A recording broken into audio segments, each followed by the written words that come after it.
Hello friends, करते हैं आज की शुरुआत नई वीडियो के साथ। जीवन में लाते हैं कुछ परिवर्तन नई उम्मीद के साथ। गरीब कोई नहीं होता, उसका सोच गरीब है।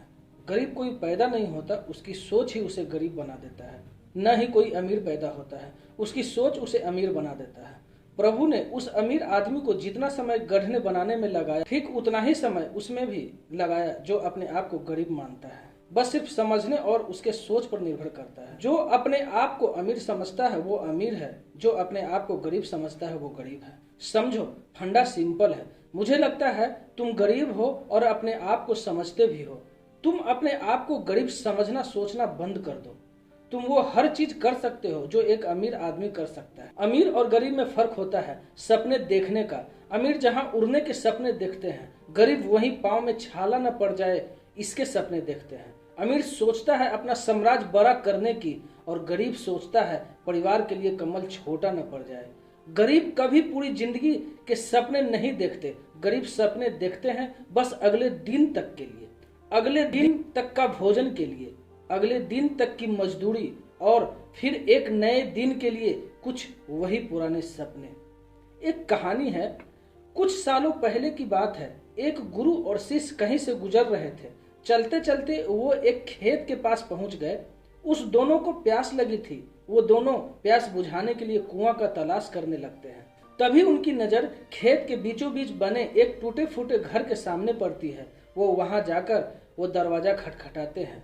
गुरु और शिष्य पहले से चौंके हुए थे, क्योंकि खेत बहुत ही बड़ा था और अच्छी उपजाऊ जमीन थी। लेकिन उस खेत की हालात देखकर लगता था कि उसका मालिक उस पर जरा सा भी ध्यान नहीं दे रहा है। जैसे ही दरवाजा खुला, अंदर से एक व्यक्ति निकला। उसके साथ उसकी पत्नी और 3 बच्चे भी थे। सभी फटे पुराने कपड़े पहने हुए थे। गुरु ने बहुत ही विनम्र आवाज में पूछा, क्या हमें पानी मिल सकता है? मुझे जोरों की प्यास लगी है। आदमी ने गुरु और शिष्य को पानी दिया। तभी गुरुजी पानी पीते पीते बोले, मैं देख रहा हूँ कि आपका खेत इतना बड़ा है, पर इसमें कोई फसल नहीं बोई गई है। आखिर आप लोग अपना गुजारा कैसे चलाते हैं? तभी आदमी कहता है, गुरुजी, हमारे पास एक भैंस है, वो काफी दूध देती है। दूध बेचकर अपना भरण पोषण कर लेते हैं, और जो दूध बच जाता है उसे सेवन भी कर लेते हैं। ऐसे ही हमारा गुजारा चलता है। शाम होने को आई थी और काफी देर हो गई थी। गुरु और शिष्य ने सोचा कि आज क्यों न रात यहीं पर गुजार लेते हैं। उन्होंने उस आदमी से अनुमति ली और वो वहीं पर रुक गए। फ्रेंड्स, जब आधी रात बीत जाता है तो गुरुजी ने अपने शिष्य के पास जाकर उसे उठाया और धीरे से उसके कानों में बोला, चलो, हमें यहाँ से अभी निकलना है। और हाँ, चलने से पहले इस आदमी का भैंस भी लेकर चलना और उसे जंगल में जाकर कहीं छोड़ देना। यह सुनते ही शिष्य को अपने गुरु की बात पर जरा सा भी यकीन नहीं हो रहा था फ्रेंड्स, क्योंकि जिस गुरुजी से वो बहुत सारी ज्ञान सीखा था, वही गुरुजी ने किसी का बुरा करने के लिए बोला। लेकिन वो शिष्य का गुरु थे, इसलिए वो गुरुजी की बात को मना नहीं कर सकता था। आखिर में गुरु और शिष्य जंगल की ओर निकल पड़ते हैं और भैंस को भी जंगल में ऐसी जगह पर छोड़ देते हैं जहां से वापस आना बहुत ही मुश्किल था। यह सारी घटना शिष्य के दिमाग में बैठ गया और शिष्य लगभग 15 साल के बाद एक बड़ा गुरु बना। तभी उसने सोचा, क्यों ना आज से लगभग 15 साल पहले जो गलती हमसे हुआ था उस गलती को सुधार लिया जाए और उस आदमी से मिलकर उसकी आर्थिक मदद किया जाए, जिससे उस व्यक्ति को आगे आने वाली जिंदगी और खुशहाल जिंदगी बन जाए। और शिष्य वो आदमी की मदद करने के लिए निकल पड़ता है। कुछ समय चलने के बाद वो शिष्य वहीं पहुंच गया जहां वो अपने गुरुजी के साथ पहले पहुंचा था। जैसे ही देखता है, शिष्य फिर से चौंक गया। शिष्य देखता है वहां पर बहुत बड़े बड़े फल के पेड़ लगे हुए हैं, एक बड़ा सा घर बना हुआ है। शिष्य को लगता है शायद मैं गलत जगह पर आ गया हूँ। भैंस के चले जाने के बाद वो आदमी अपने परिवार के साथ सब कुछ बेचकर चला गया होगा, इसलिए शिष्य वहां से वापस लौटने लगा। तभी शिष्य की नजर उस आदमी पर पड़ता है। शिष्य उस आदमी से कहता है, शायद आप मुझे नहीं पहचानते, लेकिन मैं आपसे सालों पहले मिला था। तभी वो आदमी मायूस होकर बोला, हाँ, मैं कैसे आपको भूल सकता हूँ, उस दिन को कैसे भूल सकता हूँ। आप दोनों गुरु और शिष्य ने तो बिना बताए ही चले गए, पर उसी दिन एक घटना मेरे साथ और हुआ जो मेरी भैंस थी वो न जाने कहाँ चली गई और आज तक लौटकर नहीं आई। कुछ दिनों तक तो समझ ही नहीं आया कि मुझे क्या करना चाहिए और मैं क्या कर पाऊंगा, पर जिंदगी जीने के लिए मुझे कुछ ना कुछ तो करना ही था। तो फिर मैं लकड़ियां काटकर बेचने का काम शुरू किया और उससे मैं कुछ पैसे इकट्ठे किए और उसी पैसे से मैंने अपने खेतों में फसल उगाई। आखिरकार मुझे अपनी मेहनत का फल मिला। फसल बहुत ही अच्छी निकली और उसे बेचकर मैंने पैसे भी इकट्ठे कर लिए और उसी पैसे से मैंने फलों का बगीचा लगवा दिया। ये काम बहुत ही अच्छा चला। धीरे धीरे काम को बढ़ाता गया और इस समय आसपास के जितने भी गांव हैं, मैं ही सबसे बड़ा फल का व्यापारी हूं।